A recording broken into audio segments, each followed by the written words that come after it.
Bonjour, bienvenue dans cette nouvelle capsule vidéo sur les relations internationales depuis 1945 et nous sommes dans la seconde partie. Donc dans cette seconde partie, nous allons traiter de la formation des blocs, le bloc occidental et le bloc communiste, et ainsi que des crises du début de la guerre froide. Donc tout d'abord, petit 2, les années 50, la formation des blocs. Et d'abord le bloc autour de Washington. Alors ce bloc s'organise autour d'alliances militaires, tout d'abord. On peut en voir et en retenir deux. D'abord une alliance en Europe, entre les États-Unis, le Canada et l'Europe occidentale, qui forment ce qu'on appelle l'Alliance Atlantique en 1949, dont l'organisation militaire est l'OTAN, l'organisation du traité de l'Atlantique Nord. Voilà, une première alliance militaire qui s'est forgée au sortir de la Seconde Guerre mondiale et à la suite de la doctrine Truman. Ensuite, en Asie, on a une seconde alliance militaire qui associe les États-Unis en 1954 à l'Australie, la Nouvelle-Zélande, le Pakistan, la Thaïlande, les Philippines, mais aussi le Royaume-Uni et la France, pour former ce qu'on appelle l'OTAS, l'Organisation du traité de l'Asie du Sud-Est.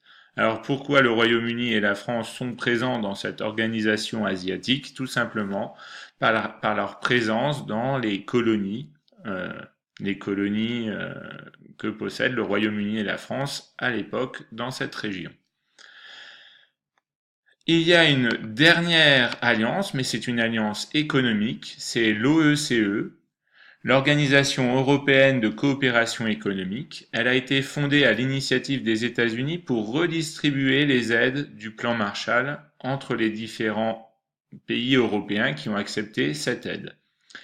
Une fois sa tâche accomplie, l'OECE deviendra l'OCDE, l'Organisation pour la coopération et le développement économique. Elle perdra sa fonction européenne pour avoir un rôle mondial.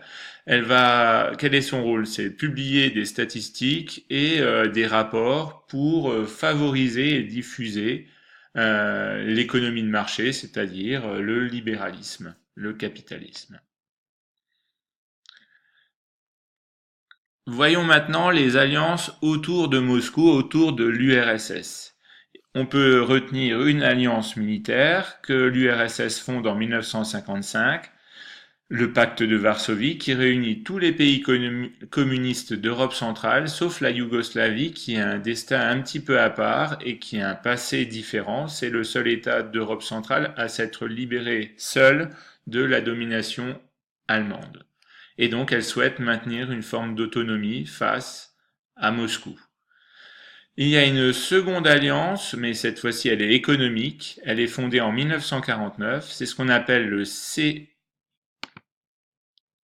CAEM ou Comecon, le Conseil d'assistance économique mutuelle. Cette alliance dépasse le cadre européen puisqu'elle inclut Cuba, Vietnam et Mongolie. Enfin, il y a une association qui s'appelle le Cominform qui coordonne, organise les actions des différents partis communistes dans le monde pour qu'ils agissent de façon homogène. La formation des blocs va être concomitante à l'existence de crises et notamment de crises importantes dans le cadre de la guerre froide, comme celle de Berlin de 1948 à 1949 ou celle de 1961. Voyons d'abord la première crise allemande, la première crise de Berlin, celle de 1948-1949.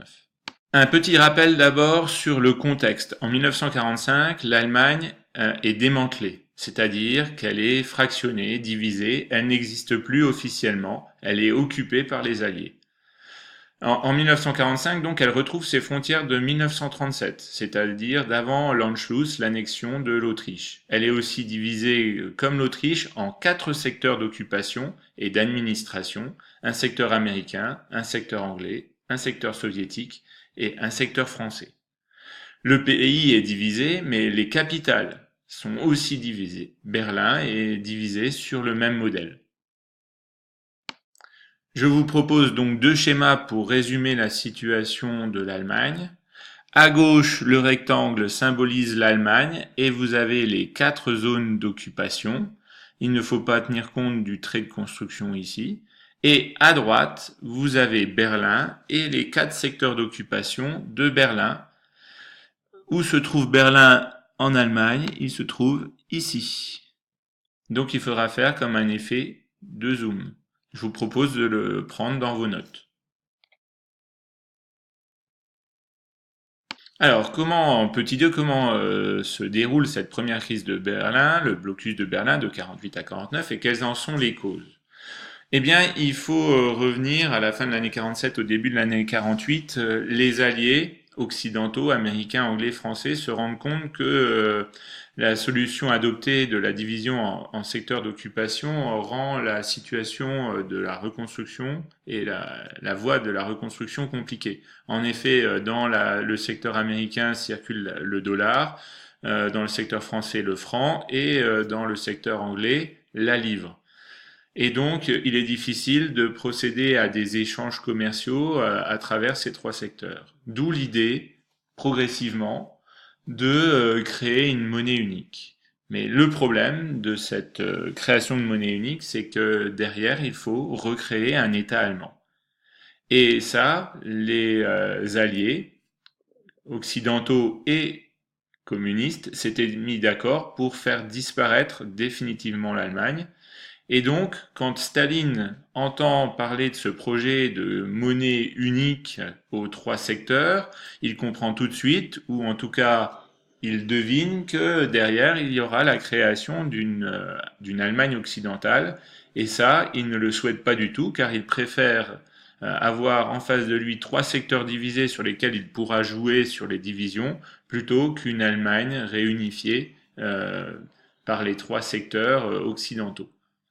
Et donc, il décide de faire pression sur les alliés occidentaux en déclarant un blocus de la ville de Berlin qui se trouve enclavée dans la zone d'occupation soviétique. Il ferme donc les accès terrestres, maritimes et ferroviaires, pensant forcer les Occidentaux soit à faire marche arrière, euh, dans leur projet de création d'une monnaie, soit en tout cas de sauver la face en récupérant un symbole fort qui est la capitale, Berlin, qu'ils pourraient mettre en avant dans des échanges ou dans des discussions ultérieures.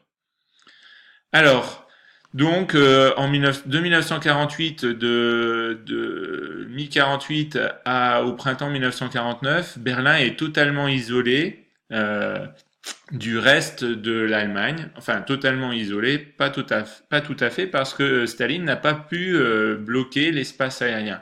Et donc les Alliés décident d'envoyer des avions ravitailler la ville de Berlin en nourriture, en vêtements, mais aussi en charbon pour chauffer les maisons, les habitations. Et donc, il se joue là une sorte de bras de fer entre la capacité des Alliés à ravitailler Berlin et la décision des communistes de l'encercler et de la bloquer. Au sortir de l'année 1949, du printemps 49, Staline est bien forcé de constater que cette crise ne lui permet pas d'atteindre ses objectifs et il décide donc de lever le blocus de Berlin. Et donc, il reconnaît implicitement sa défaite. Quelle va être la conséquence de cette décision? Il va apparaître très rapidement une république fédérale allemande qui réunit les 3 secteurs occidentaux et il va aussi apparaître une république démocratique allemande qui est l'ancêtre du secteur d'occupation soviétique. Donc, en fait, 2 Allemagnes vont naître de ce blocus de Berlin. Une seconde crise de Berlin aura lieu lors de la construction du mur de Berlin en 1961, en août 1961. Pourquoi les soviétiques sont-ils obligés de construire un mur à Berlin? Tout simplement parce que les Berlinois de l'Est, communistes, dans la zone communiste, quittent massivement cette zone, cette partie de la ville, pour rejoindre Berlin-Ouest, la zone occidentale. Pourquoi il la quitte? Ben parce que l'Union soviétique et l'économie de la RDA ne permet pas de satisfaire les besoins des Berlinois et des Allemands en général. Et donc, il quitte la pauvreté et la misère, et les difficultés économiques, et aussi la répression politique. D'où l'idée de construire un mur pour empêcher le passage des Berlinois de l'Est, pardon. Et donc, on construit ce mur en une nuit, un premier mur, puis il sera consolidé, agrandi, on construira des miradors pour contrôler.